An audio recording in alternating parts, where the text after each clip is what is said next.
Assalamualaikum. Selamat datang di channel Taufik Hidayat. Di sini saya akan menjelaskan mengenai ilmu teknik sipil.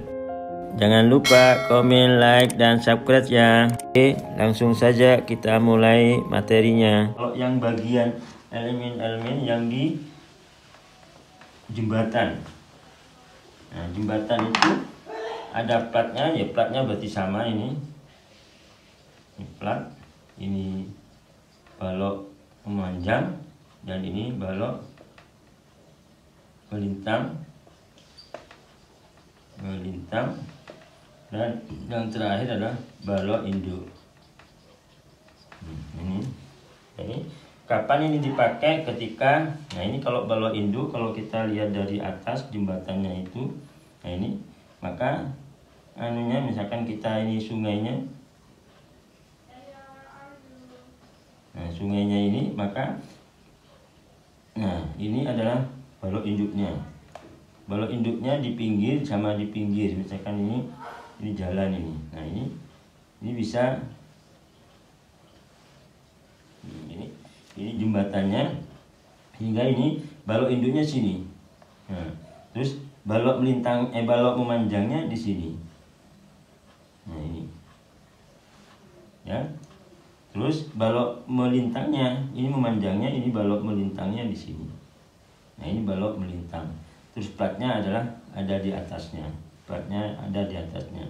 Itu plat kendaraan ini ya, plat kendaraan. Sehingga ini bagiannya. Tapi kalau yang sekarang itu balok induknya nggak dipakai sekarang.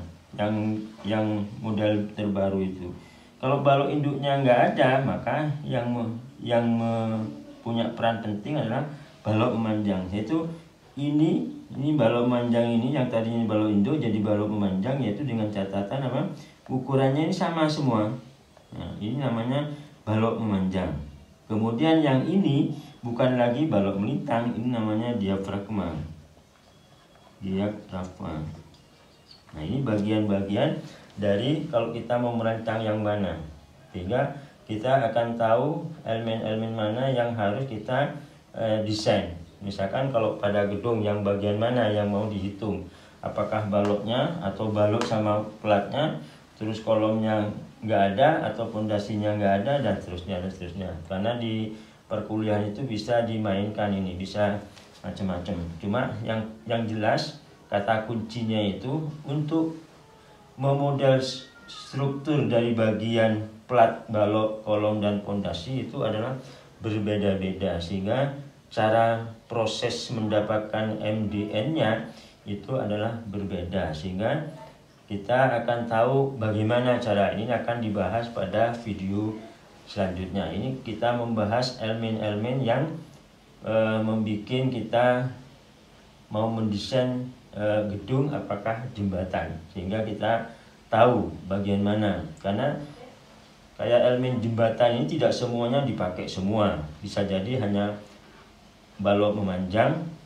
plat, dan diafragma. Nah diafragma ini, tujuannya untuk ini memperpendek dari balok memanjang ini supaya dia tidak terlalu besar momennya, sehingga ini adalah diafragma untuk memperpendek panjang balok memanjang, sehingga kita akan bisa menyelesaikannya. Akan masuk pada desain ini, desain. Nah, desain ini ada 3 proses. Yang pertama adalah input. Ini lanjut dengan prosesnya. Ini proses. Yang terakhir adalah output. Nah, ini harus kita pahami. Jadi ada input, proses, output. Jadi waktu desain kita, misalkan kita tadi menghitung plat, nah itu tinggal masukkan sini plat, nah, desain plat. Maka mau plat, mau balok, mau kolom, mau fondasi, ini sama, yaitu ada inputnya, ada prosesnya, ada outputnya. Sehingga kita kapan bisa mendapatkan ini sebenarnya sama, cuma cara mendapatkan MDN-nya aja yang berbeda. Baik itu plat, balok, kalau sudah dapat M itu sudah MDN, berarti sudah sama. Jadi walaupun dia kolom, balok, atau plat, atau pondasi, sama aja. Hingga prosesnya seperti itu. Kemudian waktu di input kita harus tentukan dulu dimensi. Dimensinya itu dari B sama H. Jadi B-nya berapa, H-nya berapa. Nah ini nanti kita akan bahas bagaimana cara mendimensi. Kemudian ini bisa dilanjut dengan pemodelan. Jadi pemodelan struktur. Nah, ini dimodelkan strukturnya apa? Modelnya itu seperti ini. Apakah model seperti ini? Apakah model seperti ini? Nah ini macam-macam. Apakah modelnya seperti ini? Macam-macam ya. Tergantung dari yang mau kita bahas. Jadi sehingga nanti modelnya seperti apa. Jadi seperti ini. Nanti setelah dimodel baru, nah ini pembebanan. Jadi bebanan ini diproses ini. Kalau kita menggunakan software ya pakailah software. Nah software. Nah ini kemudian baru kita dapat MDN. Nah ini input yang kita kita butuhkan. Karena kalau input misalkan kita mau menghitung balok ini, maka ini tentukan dulu dimensinya berapa. Terserah kita. Jadi terserah kita, namanya asumsi berapapun nanti kita cek waktu di proses. Kita akan mendapatkan MDN. Cuma data yang ada itu kalau M ini, M yang maksimum itu biasanya umumnya itu ada di tengah lapangan. Kalau D ini yang maksimum itu biasanya di tumpuan. Karena ini D ini sama dengan reaksi ini berarti D ini. Jadi N ini di sepanjang struktur itu sendiri kalau N ini. Karena dia N itu tekan sama tarik. Kalau yang ini juga plus sama negatif, juga momen positif sama negatif. Nah kalau yang negatif itu biasanya diwakili di momen tumpuan. Kalau di positif itu biasanya di tengah bentang. Itu biasanya kalau dia dibebani beban vertikal akibat berat sendiri dan lain sebagainya, itu biasanya momen maksimum itu ada di tengah bentang. Sehingga di tengah bentang itu tandanya positif. Kalau yang di tumpuan adalah tandanya negatif. Sehingga kita akan mendapatkan ini. Nah ini adalah input. Inputnya ini nanti kita bahas di video berikutnya ini. Kalau yang ini kita secara global bagaimana mendesain itu. Kemudian kalau waktu di inputnya, waktu di prosesnya, kita lihat sekarang prosesnya. Kan kita menghasilkan MDN. Nah ini MDN. Kita cek di M-nya. Nah ini M-nya. Kalau M-nya positif atau negatif kita dicek. Karena waktu dicek ini adalah tidak mana pakainya, pokoknya ini yang maksimum. Sehingga kita akan ngecek momennya. Nah cek momen itu yang pertama ini adalah carilah Rn-nya. Nah Rn itu apa? Ini sama dengan MU. Nah, MU ini adalah momen yang dimana bebannya itu di load faktor. Artinya yang beban mati dikalikan 1,2 dan beban hidupnya dikalikan dengan 1,6. Itu adalah menghasilkan MU. Nah ini dibagi rho. Nah rho-nya ini, Pi-nya ini adalah sama dengan 0,8 kalau kita akibat momen. Nah ini dikalikan B D kuadrat. Nah ini kalau waktu menghitung di sini itu harus paham dulu satuan-satuannya. Ini harus paham, nanti akan menghasilkan yang beda. Nanti untuk lebih jelasnya dibahas untuk ini hanya secara global supaya ada bayangan kita kalau misalkan mendesain apa saja yang perlu dibutuhkan. Kemudian berikutnya kita cari W. W itu sama dengan 0,85 dikali 1 dikurangi akar 1 min 2,353. Ini angka pasti ini, baru ini dikalikan Rn. Nah ini satuannya MPa. ini satuannya MPa, sehingga di sini bagi F aksen C. Nah, ini akan menghasilkan F aksen C, sehingga sini juga harus MPa, sehingga MPa dibagi MPa ini adalah tanpa satuan. Nah, ini biasanya banyak kekeliruan itu kalau mengerjakan tugas atau ujian, itu biasanya satuan-satuan ini yang diabaikan. Sehingga dari sini setelah mencari ini, ya ini MU, ini misalkan dia plat atau apa semua, yang penting dapat M, ini kita masukkan sini, kita cek ini. Nah, dari W nya ini, kemudian dari W itu muncullah ini. Nah, rasio tulangan ini itu sama dengan W. Nah, ini W ini hasil ini. Kalau ini Rn ini masuk di sini, terus ini dapat W tanpa satuan, ini dimasukkan ke sini, baru dikalikan F aksen C per FY. Nah, ini berapa ini? Nah, ini hasilnya berapa ini? Rho yang terjadi ini. Nah, ini syaratnya rho ini harus sama dengan rho min lebih besar dari rho ini dari rho max. Nah, ini.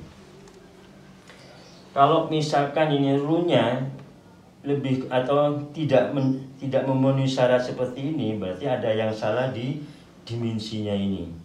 Ketika rho-nya ini yang terjadi kurang dari rho min atau lebih kecil dari rho min, maka dimensi yang kita pakai itu kebesaran, ya.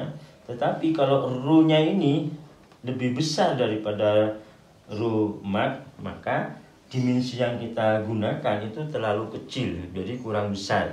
Nah, ini makanya dibatasi ini. Maka yang ideal adalah rho yang terjadi harus lebih besar dari rho min dan harus lebih kecil dari rho max, supaya menghasilkan dimensi yang ideal. Karena ini kan waktu penentuan dimensinya kan sembarang ini. Cuma kalau kita sudah feelingnya kuat, nanti bisa ada rumus-rumusnya untuk mendekati. Kalau BH ini, nah, kalau biasanya kalau seperti yang saya bahas di waktu video sebelumnya, BH ini dipengaruhi oleh 1/8 sampai 1/12 dari bentangnya, ini hanya, dan kemudian B nya adalah setengah dari hanya. Sehingga kalau kita menggunakan pendekatan rumus tadi itu, misalkan kita mau mencoba dengan tidak mendekati, itu tidak apa-apa, kita kontrolnya nanti di sini.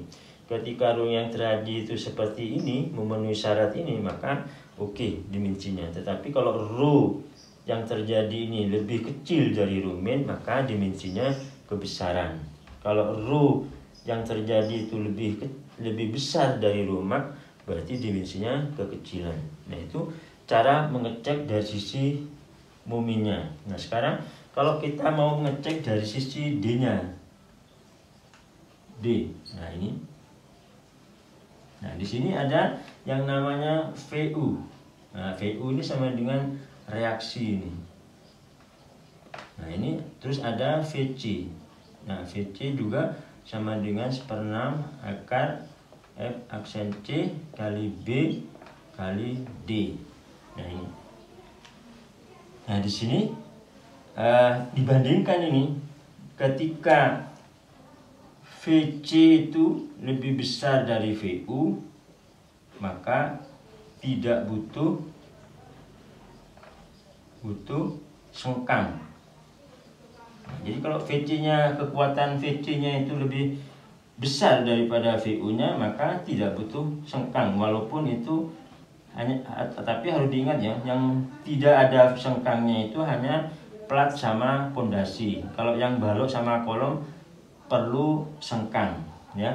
Hanya yang nggak butuh sengkang itu, makanya harus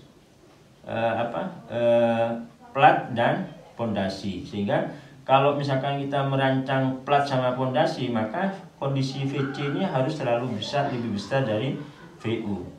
Nah, ini kita lihat ini, supaya memperbesar VC itu ini. Yang pertama ini yang dibesarin. Masih ingat ini D sama dengan apa? H dikurangi D aksen.